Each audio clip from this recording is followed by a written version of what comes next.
राधे राधे आप सभी को। Good morning. नमस्ते। मैं नम्रता आप सभी का स्वागत करती हूँ अपने चैनल हिंदी टीचर्स एकेडमी पर। गोविंद पांडे की जो बुक है हम लोग उसको पढ़ रहे थे और 3 क्लासें हो चुकी हैं। पहले में दोनों में हमने साहित्य इतिहास लेखन की परंपरा देखा और फिर कुछ सिद्धों को देखा और कुछ पंक्तियाँ देखी हमने आदिकाल की। तो इस क्लास में हम देखेंगे अपभ्रंश साहित्य। आपने पीछे की वीडियोस देखी होगी, नहीं देखा होगा तो आप देख सकते हैं। 10 बजे प्रतिदिन ये क्लास हमारे चैनल पे आपको मिलेगी। तो अपभ्रंश साहित्य हमें देखना है। चलिए शुरू करते हैं। डॉक्टर राम कुमार वर्मा ने अपभ्रंश भाषा के प्रथम कवि स्वयंभू को हिंदी का पहला कवि माना है। तो अपभ्रंश भाषा के प्रथम कवि स्वयंभू हैं, पर राम कुमार वर्मा इन्हें हिंदी का पहला कवि मानते हैं। स्वयंभू 8वीं शती के आसपास विद्यमान थे। स्वयंभू जो थे 783 ईस्वी मतलब 8वीं शती के आसपास विद्यमान थे। स्वयंभू को ही जैन परंपरा का भी प्रथम कवि माना जाता है। तो जैन परंपरा का प्रथम कवि स्वयंभू ही हैं। मोस्ट है, ये ध्यान दीजिए, यहाँ पे लोग गलती कर देते हैं। तो अपभ्रंश के भी पहले कवि स्वयंभू और जैन परंपरा के भी पहले कवि स्वयंभू हैं। स्वयंभू के 3 ग्रंथ बताए जाते हैं, पौमचर्यु, ऋठ्ठणेमीचर्यु और स्वयंभू छंद। पौमचर्यु, ऋठ्ठणेमीचर्यु और स्वयंभू छंद। स्वयंभू को अपभ्रंश भाषा का वाल्मीकि तथा व्यास कहा जाता है। तो इम्पॉर्टेंट है, अपभ्रंश भाषा के वाल्मीकि या व्यास किसे कहा जाता है? स्वयंभू जी को। तो पूछेगा आपसे अपभ्रंश के वाल्मीकि स्वयंभू, अपभ्रंश के व्यास स्वयंभू, अपभ्रंश के भवभूति तो पुष्पदंत हैं। आगे आइए, अगला है कि स्वयंभू ने अपनी भाषा को देसी भाषा कहा है। तो ये भी ध्यान देना है कि जो स्वयंभू थे इन्होंने अपनी भाषा को देसी भाषा कहा है। स्वयंभू के पौमचर्यु को उनके पुत्र त्रिभुवन ने पूरा किया। तो स्वयंभू ने पौमचर्यु लिखा है और इसको किसने पूरा किया? उनके पुत्र त्रिभुवन ने। वो अधूरा छोड़ दिए थे इसे, तो त्रिभुवन को आपको ध्यान देना है। फिर है कि पौमचर्यु में राम का चरित्र विस्तार से वर्णित है। तो पूछता है कि अपभ्रंश में राम कथा संबंधित ग्रंथ कौन सा है? तो पौमचर्यु है।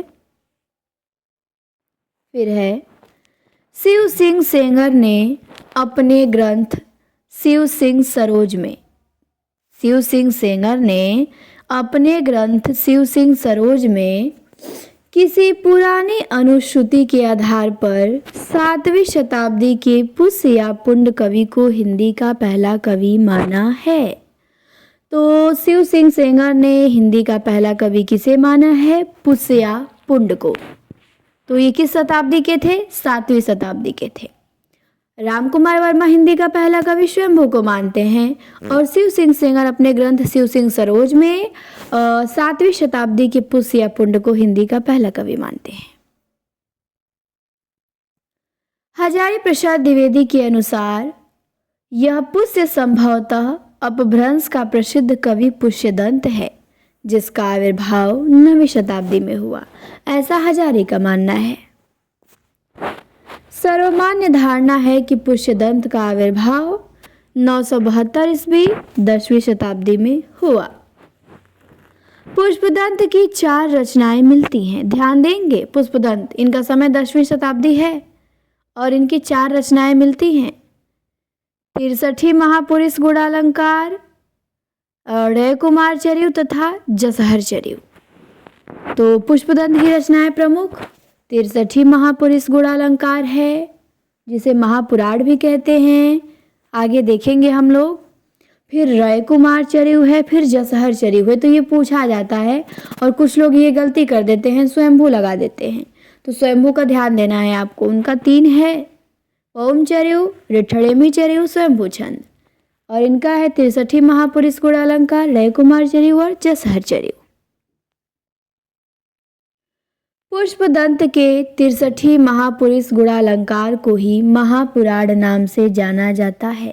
मैंने कहा ना कि इनका जो 63 महापुरुष गुणालंकार है इसी को महापुराण के नाम से जाना जाता है। महापुराण जो पुष्पदंत की रचना है इसमें 63 महापुरुषों का जीवन चरित्र वर्णित है। तो महापुराण में 63 महापुरुषों का जीवन चरित्र वर्णित है। पुष्पदंत ने अपने चरित काव्यों में चौपाई छंदों का प्रयोग किया है जो कि पूछा गया है। तोड़ै कुमार चरिऊ में, जसहर चरिऊ में किस छंद का प्रयोग किए हैं? चौपाई छंद का। पुष्पदंत ने साहित्य की रचना विशुद्ध धार्मिक भाव से किया है। तो जो पुष्पदंत थे उन्होंने साहित्य की रचना कैसे किया है? विशुद्ध धार्मिक भाव से। अपभ्रंश और अवहट्ठ में चौपाई 15 मात्राओं का छंद था। जो चौपाई अब 16 मात्राओं का है तो वो जब अपभ्रंश और अवहट्ठ में था तो वो 15 मात्राओं का था जिसका प्रयोग स्वयंभू ने किया है अपने चरित काव्यों में। पुष्पदंत को हिंदी का भवभूति कहा जाता है। इंपॉर्टेंट है, पूछा जाएगा। पुष्पदंत को हिंदी का भवभूति कहा जाता है। हिंदी का भवभूति पुष्पदंत को। शिव सिंह सेंगर ने पुष्य कवि को भाखा की जड़ कहा है। तो शिव सिंह सेंगर ने पुष्य कवि को क्या कहा है? भाखा की जड़। तो पूछेगा कि पुष्य को भाखा की जड़ किसने कहा है? तो सेंगर ने कहा है। पुष्पदंत ने स्वयं को अभिमान मेरु, ये भी आया था प्रश्न कि स्वयं को अभिमान मेरु कौन कहता है? पुष्पदंत कहते हैं। काव्य रत्नाकर भी खुद को कहते हैं, कवि कुल तिलक भी कहते हैं, आदि उपाधियों से विभूषित किया है। हरिशेर ने अपनी धम्म परीक्षा में अपभ्रंश के 3 कवि माने हैं, चतुर्मुख, स्वयंभू और पुष्पदंत। तो ध्यान देंगे, हरिशेर इन्होंने लिखा था धम्म परीक्षा। धम्म परीक्षा हरिशेर ने लिखा है।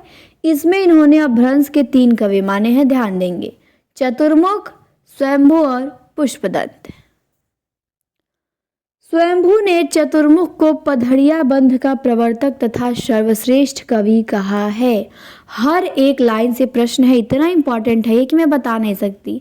आप बहुत अच्छे से रिवाइज कर सकते हैं, आपके बहुत प्रश्न बच सकते हैं यहाँ से। ठीक, तो ये सबसे बेहतर नोट्स है, बुक है, आप तैयार कर सकते हैं, रिवीजन कर सकते हैं इससे। तो प्रश्न ये भी पूछता है कि चतुर्मुख को पधड़िया बंध का प्रवर्तक या सर्वश्रेष्ठ कवि किसने माना है? तो स्वयंभू ने माना है। चतुर्मुख को पधड़िया बंध का सर्वश्रेष्ठ कवि स्वयंभू ने माना है। ध्यान देंगे, पधरी 16 मात्राओं का मात्रिक छंद है। इस छंद के नाम पर इस पद्धति पर लिखे जाने वाले काव्यों को पधड़िया बंध कहा गया है। पुष्पदंत मान्यखेट के प्रतापी राजा कर्ण के महामात्य भीम के सभा कवि थे। धनपाल वाक्यपति राज मुंज के कवि सभा रत्न थे, जिन्हें मुंज ने सरस्वती की उपाधि दी थी। तो ध्यान देना है कि मुंज ने धनपाल को सरस्वती की उपाधि दिया था। किसकी? सरस्वती की। किसको? धनपाल को। और जो पुष्पदंत थे वो मान्यखेट के प्रतापी राजा कर्ण के महामात्य भीम के सभा कवि थे। ठीक, आगे आइए। अपभ्रंश के तीसरे प्रमुख कवि धनपाल ने 10वीं शताब्दी में भविष्यत कहा की रचना की। तो 10वीं शताब्दी में भविष्यत कहा की रचना किसने की? धनपाल ने की, जो अपभ्रंश के तीसरे कवि माने जाते हैं। फिर आगे है 12वीं शताब्दी में जिनदत्त सूरि द्वारा लिखित ग्रंथ उपदेश रसायन रास। 1114 में 12वीं शताब्दी में जिनदत्त सूरि लिखते हैं उपदेश रसायन रास। इसको जैन रास काव्य परंपरा का पहला ग्रंथ माना जाता है। तो जैन रास काव्य परंपरा का पहला ग्रंथ उपदेश रसायन रास। उपदेश रसायन रास अपभ्रंश भाषा का प्रथम रास काव्य है। अपभ्रंश भाषा का पहला रास काव्य उपदेश रसायन रास है। इसकी भाषा अपभ्रंश है, ध्यान देंगे। और जैन रास काव्य परंपरा का भी पहला ग्रंथ है ये। रास काव्य परंपरा का हिंदी में प्रवर्तन करने का श्रेय भारतेश्वर बाहुबली रास के रचयिता श्री शालिभद्र सूरि को है। अब उनका तो अपभ्रंश में था, पर हिंदी में माना जाता है कि रास काव्य परंपरा का प्रवर्तन करने का श्रेय भारतेश्वर बाहुबली रास को रचयिता श्री शालिभद्र सूरि को जाता है। इन्होंने कब लिखा अपना ग्रंथ? 1184 में। फिर है कि उपदेश रसायन रास जो है सूरि का, जिनदत्त सूरि का, वो 80 पद्यों का नृत्य गीत रास लीला काव्य है। तो ध्यान देंगे कौन सा रास काव्य जो है 80 पद्यों का नृत्य गीत रास लीला काव्य है? उपदेश रसायन रास। अब्दुल रहमान द्वारा लिखित संदेश रासक पहला धर्मेत्तर रास ग्रंथ है। पहला धर्मेत्तर रास ग्रंथ संदेश रासक अब्दुल रहमान का। देसी भाषा में किसी मुसलमान द्वारा लिखित पहला काव्य ग्रंथ है संदेश रासक। ध्यान देंगे संदेश रासक को। किसी मुसलमान द्वारा देसी भाषा में लिखित पहला काव्य ग्रंथ संदेश रासक है। ठीक, चलिए आगे आते हैं। हालांकि अभी ये सब प्रश्न बने नहीं है, पर आपको ध्यान देना है, बन सकते हैं आगे, पर अभी तक ये नहीं पूछे गए हैं। फिर है संदेश रासक जो अब्दुल रहमान का है, वो एक खंड काव्य है जिसमें विक्रमपुर की एक वियोगिनी की विरह कथा वर्णित है। तो संदेश रासक खंड काव्य है, इसमें विक्रमपुर की एक वियोगिनी की विरह कथा वर्णित है। विद्वानों ने उसका समय 12वीं शताब्दी का उत्तरार्ध और 13वीं शताब्दी का आरंभ माना है। तो संदेश रासक का समय विद्वान 12वीं शताब्दी का उत्तरार्ध और 13वीं शताब्दी का पूर्वार्ध मानते हैं। अब आते हैं मुनि राम सिंह। मुनि राम सिंह जैन साहित्य में सर्वश्रेष्ठ रहस्यवादी कवि कहे जाते हैं। तो ध्यान देंगे, सिद्धों में सर्वश्रेष्ठ रहस्यवादी लुइपा हैं और जैन साहित्य में मुनि राम सिंह आते हैं। इनको सर्वश्रेष्ठ रहस्यवादी कवि कहा जाता है। तो पूछा जा सकता है, मुनि राम सिंह से प्रश्न आ चुका है, इनका पाहुड़ दोहा पूछा गया है। तो जैन साहित्य में सबसे रहस्यवादी हैं ये। डॉक्टर हीरालाल मुनि राम सिंह का आविर्भाव काल संवत 1057 के लगभग मानते हैं, मतलब 1000 ईस्वी के आसपास। मुनि राम सिंह ने पाहुड़ दोहा की रचना की। तो पाहुड़ दोहा इन्होंने लिखा, इनका समय 1000 ईस्वी के आसपास माना जाता है। अब देखिए, यही प्रश्न 21 में पूछा गया था, यहीं से प्रश्न उठा लिया था। बहुत लोग गलती किए थे, कहाँ से प्रश्न आया? सारा प्रश्न था बुकों में, आपने पढ़ा नहीं था। कि अपभ्रंश भाषा में दोहा काव्य का आरंभ 6ठी शताब्दी के कवि जोइंदू से माना जाता है। तो वैसे ही ऊपर कुछ प्रश्न था जो नए थे, अभी पूछा नहीं गया, उठा के पूछ सकता है कि पहला धर्मेत्तर रास ग्रंथ बताइए, देसी भाषा में किसी मुसलमान द्वारा लिखित पहला काव्य ग्रंथ बताइए, ये पूछ सकता है। फिर ये भी पूछ सकता है कि रास काव्य परंपरा का हिंदी में प्रवर्तन करने का श्रेय किसे है? तो 50% लोग यहीं भटक जाएंगे। फिर ये भी पूछ सकता है कि अपभ्रंश भाषा का प्रथम रास काव्य तो उपदेश रसायन रास है। तो ये सब प्रश्न नए में आ सकते हैं, तो ये आपको तैयार होना चाहिए। तो अपभ्रंश भाषा में दोहा काव्य का आरंभ 6ठी शताब्दी के कवि जोइंदू से माना जाता है। ठीक, अपभ्रंश भाषा में दोहा काव्य का आरंभ 6ठी शताब्दी के कवि जोइंदू से माना जाता है। जोइंदू ने 2 पुस्तकों की रचना की है, ध्यान देंगे। कितने पुस्तकों की? 2, परमात्मा प्रकाश और योगसार। इनकी 2 पुस्तकें हैं, परमात्मा प्रकाश और योगसार। तो ध्यान देंगे दोनों का। जॉर्ज ग्रियर्सन ने आदिकाल के अंतर्गत 9 कवियों को शामिल किया है। अब ग्रियर्सन जो थे वो आदिकाल के अंतर्गत 9 कवियों को लेते हैं। कौन कौन है उसमें? उसमें आते हैं पुष्य कवि खुमान सिंह, केदार, कुमारपाल, अनन्यदास, चंद्र, जगनिक, सांगधर एवं जोधराज। मिश्र बंधुओं ने मिश्र बंधु विनोद के प्रथम संस्करण में आरंभिक काल की समय सीमा आपको ध्यान देना है 700 से 1444 विक्रमी। मिश्र बंधुओं के अनुसार परिवर्तन काल की समय सीमा टीजीटी में आ चुका है, तो पूछ सकता है मिश्र बंधुओं के अनुसार आरंभिक काल की समय सीमा बताइए, तो 700 से 1444 विक्रमी है। तो आरंभिक काल के अंतर्गत 19 कवियों को स्थान दिया है। कितने कवियों को? 19। तो कौन कौन है? पुष्य या पुण्य कवि हैं जिनका रचना अज्ञात है और 770 विक्रमी इनका समय बताए हैं। ये मिश्र बंधु अपने ग्रंथ में जो कवि और उनकी रचनाओं का उल्लेख किए हैं उसका हम लोग बात कर रहे हैं।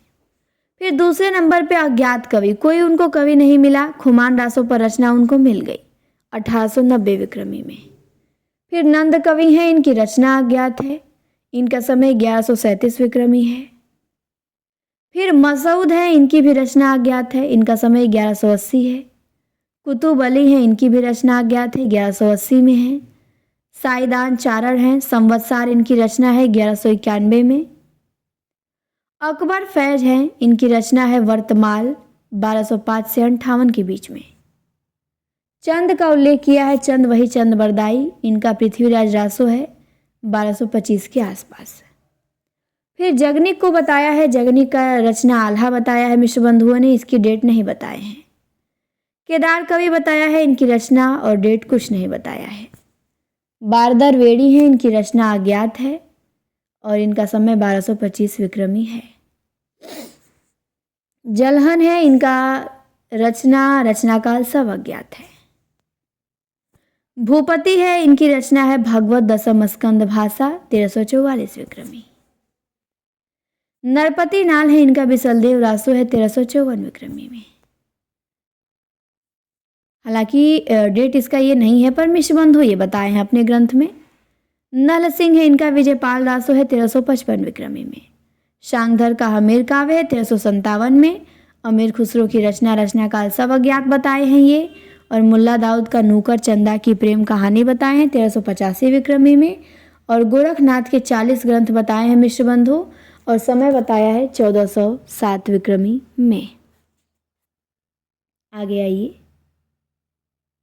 अगला है कि मिश्र बंधुओं ने अपने मिश्र बंधु विनोद के अगले संस्करणों में नाथपंथियों और सिद्धों को सम्मिलित करते हुए इस काल में कवियों की संख्या 75 तक पहुंचा दी है। ठीक, आगे आते हैं। आगे दिया है कि आचार्य शुक्ल ने अपने इतिहास में आदिकालीन रचनाओं को 2 वर्गों में विभक्त किया है। तो शुक्ल जी ने अपने इतिहास में आदिकालीन रचनाओं को कितने वर्गों में बांटा है? 2 वर्गों में, अपभ्रंश और देश भाषा बोलचाल की रचनाएं। शुक्ल ने निम्नांकित 12 रचनाओं को ही साहित्य में स्थान दिया है। तो ध्यान देंगे, शुक्ल जी 12 रचनाओं को साहित्य में स्थान दिए हैं और आदिकाल की रचनाओं को 2 भागों में बांटे हैं, अपभ्रंश और देश भाषा बोलचाल की रचनाएं। तो पहले हम देखेंगे अपभ्रंश की रचनाएं। ठीक, अपभ्रंश की रचनाएं 4 बताए हैं शुक्ल जी और देश भाषा की 8 बताए हैं, जो कि मोस्ट है, पूछा जाता है, आपको पता होना चाहिए। तो आप अपभ्रंश की 4 याद कर लीजिए, देश भाषा की जो बचेगी हो ही जाएगी। तो पूछता है कौन अपभ्रंश की रचनाएं नहीं है, तो ये 4 बताए हैं अपभ्रंश की, विजयपाल रासो, हमीर रासो, कीर्तिलता और कीर्ति पताका। इसको हम लोग याद करते हैं ट्रिक से कि अपभ्रंश की रचनाएं 4 हैं, जिन्हें साहित्यिक रचनाएं भी कहते हैं। हम ही विजय होंगे कीर्ति और कीर्ति पताका के संग। हम विजय होंगे कीर्तिलता और कीर्ति पताका के संग। हम से हमीर रासो, विजय से विजयपाल रासो, कीर्ति से कीर्तिलता, कीर्ति पताका तो आ ही गया। तो ये 4 रचनाएं जिसकी भाषा शुक्ल जी साहित्यिक भाषा या भ्रंश भाषा मानते हैं। फिर देश भाषा की 8 रचनाएं बताए हैं, ये भी आपको याद हो तो बढ़िया है। कौन कौन देश भाषा की 8 है? तो खुमान रासो, बिशलदेव रासो, पृथ्वीराज रासो, जयचंद प्रकाश, जयमयंक जस चंद्रिका, परमाल रासो, खुसरो की पहेलियाँ और विद्यापति पदावली। ये देश भाषा काव्य की 8 रचनाएं हैं। हुमायूं रासो, बिसलदेव रासो, पृथ्वीराज रासो, जयचंद्र प्रकाश, जयमयंक जसचंद्रिका, परमाल रासो, खुसरो की पहेलियाँ और विद्यापति पदावली। आगे हैं हजारी। हजारी ने आदिकाल के अंतर्गत 9 कवियों को शामिल किया है। तो हजारी प्रसाद द्विवेदी जी ने आदिकाल के अंतर्गत ये फिर 9 कवियों को शामिल किए हैं। हेमचंद, अब देखेंगे हेमचंद्र। हेमचंद्र गुजरात के सोलंकी राजा सिद्धराज जय सिंह और उनके भतीजे कुमार पाल के राज दरबार में रहते थे। तो हेमचंद्र कहाँ रहते थे? सोलंकी राजा सिद्धराज जय सिंह और उनके भतीजे कुमार पाल के राज दरबार में। तो सोलंकी राजा सिद्धराज जय सिंह और कुमार पाल को आप ध्यान देंगे। आचार्य के व्याकरण का नाम सिद्ध हेमचंद्र शब्दानुशासन है। इसको शब्दानुशासन भी बोल देता है, हेमचंद्र वाले को ही। तो ये इनका व्याकरण ग्रंथ है, सिद्ध हेमचंद शब्दानुशासन या शब्दानुशासन। एक हिंदी शब्दानुशासन है, तो वो लिखा है किशोरीदास वाजपेयी ने, और शब्दानुशासन या सिद्ध हेमचंद शब्दानुशासन ये लिखा है हेमचंद्र ने। हेमचंद्र का व्याकरण सिद्ध हेम नाम से प्रसिद्ध हुआ। सिद्ध हेम में संस्कृत, प्राकृत और अभ्रंश तीनों का समावेश किया गया है। हेमचंद्र प्रसिद्ध जैन आचार्य थे और इनका जन्म 1088 ईस्वी में हुआ। तो हेमचंद्र प्रसिद्ध जैन आचार्य थे, इनका जन्म 1088 ईस्वी में हुआ। हेमचंद्र के अन्य पुस्तकों का नाम निम्न है। कुमारपाल चरित हेमचंद्र का है। योग शास्त्र भी है, प्राकृत व्याकरण भी है, और छंदोनुशासन भी है, और देसी नाममाला कोश भी है।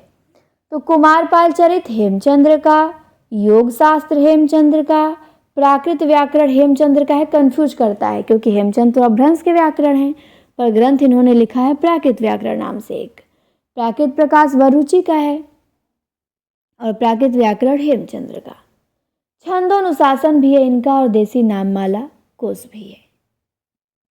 अब देखिए इंपॉर्टेंट है, हेमचंद को प्राकृत का पाणिनि माना जाता है। ध्यान दीजिए, हेमचंद्र को प्राकृत का पाणिनि माना जाता है। अपने व्याकरण के उदाहरणों के लिए हेमचंद्र ने भट्टी के समान एक द्वाश्रय काव्य की रचना की। सोमप्रभु सूरी। अब हम देखेंगे सोमप्रभु सूरी हमारे हेमचंद्र क्या हुए, कंप्लीट हो गए। सोमप्रभु सूरी गुजरात के एक प्रसिद्ध जैन साधु थे। हेमचंद्र भी जैन थे, ये भी जैन थे। इनका आविर्भाव 1252 विक्रमी संवत से माना जाता है। सोमप्रभु सूरी ने कुमार पाल प्रतिबोध नामक एक गद्य पद्य में संस्कृत काव्य लिखा। कुमार पाल चरित हेमचंद्र ने लिखा और कुमार पाल प्रतिबोध नामक एक गद्य पद्य में संस्कृत प्राकृत काव्य लिखा सोमप्रभु सूरी ने। जैन आचार्य मेरुतुंग ने संवत 1361 में प्रबंध चिंतामणि नामक एक ग्रंथ की रचना संस्कृत भाषा में की। तो ध्यान देंगे, मेरुतुंग संवत 1361 में, ईस्वी निकालेंगे तो इसका क्या होगा, ईस्वी निकालेंगे तो 1304 ईस्वी होगा। संवत में से 57 वर्ष घटा दीजिए तो प्रबंध चिंतामणि का डेट आपका निकल के आता है 1304 ईस्वी। तो डेट भी इसका ध्यान देंगे, 1361 संवत में, ईस्वी में 1304। तो मेरुतुंग ने प्रबंध चिंतामणि नामक एक ग्रंथ की रचना की जिसकी भाषा संस्कृत है। प्रबंध चिंतामणि में कुछ दोहे मालवा नरेश राजा भोज के चाचा मुंज के कहे हुए हैं। तो प्रबंध चिंतामणि में कुछ पूछता है कि किस रचना में राजा भोज के चाचा मुंज के दोहे मिलते हैं, तो प्रबंध चिंतामणि में। प्रबंध चिंतामणि में दूहा विद्या में विवाद करने वाले दो चारणों की कथा आई है, इसीलिए अभ्रंश काव्य को दूहा विद्या भी कहा जाने लगा। अभ्रंश से पहले दोहा का प्रयोग नहीं होता था। आगे है कि लक्ष्मीधर ने अब लक्ष्मीधर आते हैं जिन्होंने प्राकृत पेंगलम लिखा है। तो 14वीं शताब्दी के अंत में प्राकृत पेंगलम नामक एक ग्रंथ का संग्रह किया। किसने किया? लक्ष्मीधर ने। प्राकृत पेंगलम में विद्याधर, सारंगधर, जज्जल, बब्बर आदि कवियों की रचनाएं संकलित की गई हैं। तो प्राकृत पेंगलम में किसकी रचनाएं हैं? 4 कवियों की ध्यान देंगे। विद्याधर, शांगधर, जज्जल, बब्बर। शांगधर का वही हमीर रासो, तो पूछता है हमीर रासो का उल्लेख किस ग्रंथ में है? प्राकृत पेंगलम में मिलता है। तो प्राकृत पेंगलम में विद्याधर, शांगधर, जज्जल, बब्बर आदि कवियों की रचनाएं संकलित हैं। प्राकृत पेंगलम में प्राकृत और अभ्रंश छंदों की विवेचना की गई है। फिर है कि प्राकृत पेंगलम को प्राकृत पिंगल सूत्र भी कहा जाता है, जो लक्ष्मीधर की रचना है प्राकृत पेंगलम, इसको प्राकृत पिंगल सूत्र भी कहा जाता है। ठीक। फिर अगला इंपॉर्टेंट है कि प्राकृत पेंगलम की टीका वंशीधर नामक किसी विद्वान ने लिखा है। किसने लिखा है प्राकृत पेंगलम की टीका? वंशीधर नामक किसी विद्वान ने। सारंगधर एक अच्छे कवि और सूत्रकार थे, ये भी ध्यान देंगे। सारंगधर ने शांगधर पद्धति के नाम से एक सुभाषित संग्रह बनाया। तो सुभाषित संग्रह सारंगधर ने बनाया, सारंगधर पद्धति के नाम से। सारंगधर पद्धति में बहुत से साबर मंत्र और भाषा चित्र काव्य भी दिया गया है। आचार्य शुक्ल ने प्राकृत पेंगलम के कुछ छंद के आधार पे हमीर रासो ग्रंथ के अस्तित्व की कल्पना की, जिसका रचनाकार शांगधर को बताया। तो प्राकृत पेंगलम में कुछ छंदों के आधार पर शुक्ल जी ने हमीर रासो नाम के ग्रंथ के अस्तित्व की कल्पना की कि ये भी हो सकता है ग्रंथ, और उसके रचनाकार उन्होंने शांगधर को बताया।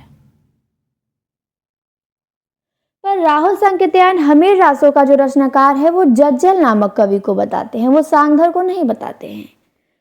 राहुल सांकेत्यायन हमीर रासो के रचनाकार जज्जल को बताते हैं। तो ध्यान दें, शुक्ल के अनुसार शांगधर हैं जो कि सर्वमान्य है, पर राहुल के अनुसार भी पूछ सकता है हमीर रासो के लेखक, तो जज्जल बताए हैं ये।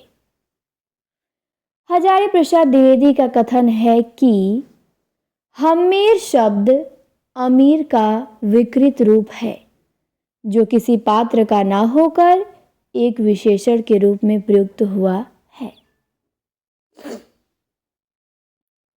शिव सिंह सेंगर के अनुसार चंद की औलाद में शारंगधर कवि हुए थे, जिन्होंने हमीर गैरा और हमीर काव्य भाषा में बनाया था।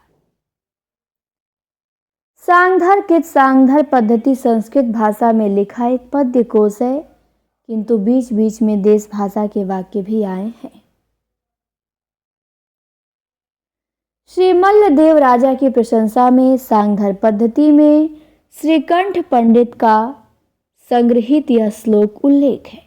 तो ये सब नहीं पूछे जाएंगे, पर पढ़ लेते हैं, पूछ भी सकता है दिमाग घूम गया तो, कि श्री मल्लदेव राजा की प्रशंसा में शांगधर पद्धति में श्रीकंठ पंडित का ये श्लोक संग्रहित किया गया है। क्या है श्लोक? कि नूनम बादलम छाई खेह पसरी निश्चार शब्द खरा, शत्रुम पाड़ी लुटाली तोड़ हसीनो एवं भड़ंतु भट, झूठे गर्व भरा मघाली सहसोरे कंत मेरे कहे, कंठे पाग निवेश जाह शरणम श्री मल्लदेव विभु। बच्चन सिंह ने अनुमान व्यक्त किया है कि शांगधर कुंडलिया छंद के प्रथम प्रयोक्ता हैं। तो ध्यान देंगे, कुंडलिया दोहा रोला के मिलने से बनता है, और बच्चन सिंह ये मानते हैं कि कुंडलिया छंद के प्रथम प्रयोक्ता शांगधर हैं। ये बच्चन सिंह की मान्यता है कि कुंडलिया छंद के पहले प्रयोक्ता शांगधर हैं। अब आता है हमारा सिद्ध साहित्य। तो सिद्ध साहित्य हम देखेंगे अगली क्लास में। आज की क्लास में इतना ही। आधा घंटा हमने पढ़ा और 3-4 क्लासें और होंगी, 4 हमारा आदिकाल खत्म हो जाएगा, हम भक्ति काल में आएंगे। पेपर से पहले हम पूरा ये किताब ख़त्म कर देंगे, ये गारंटी है। ठीक, आदिकाल, भक्तिकाल, नई कविता, उपन्यास, कहानी, तो आप अपने नोट्स के जगह पे इसे रिवीजन कर सकते हैं। नोट्स भी पढ़िए और आधा घंटा क्या जाता है, आधा घंटा समय दे सकते हैं। ध्यान से पढ़िए, नहीं कि एकदम भागते भागते देखें। ध्यान से सुनना है क्योंकि बहुत इंपॉर्टेंट है सारी चीज़ें। इसमें कुछ भी एक्स्ट्रा नहीं है, ना कुछ बकवास है। एक आध दो तथ्य हैं तो मैं बता ही देती हूँ कि ये नहीं पूछेगा। बाकी आपका रिवीजन होगा, बहुत बढ़िया से रिवीजन होगा। आप बहुत अच्छे से तैयारी कर सकते हैं इसके माध्यम से पेपर की। तो चलिए आज के लिए इतना ही। क्लास आपने देखा, आप शेयर कीजिए और नए हो तो सब्सक्राइब ज़रूर करें और क्लास को अधिक से अधिक लोगों के पास शेयर करिए। क्लास कैसी लगी कमेंट में आप ज़रूर बताएं। धन्यवाद, मिलते हैं अगली क्लास में।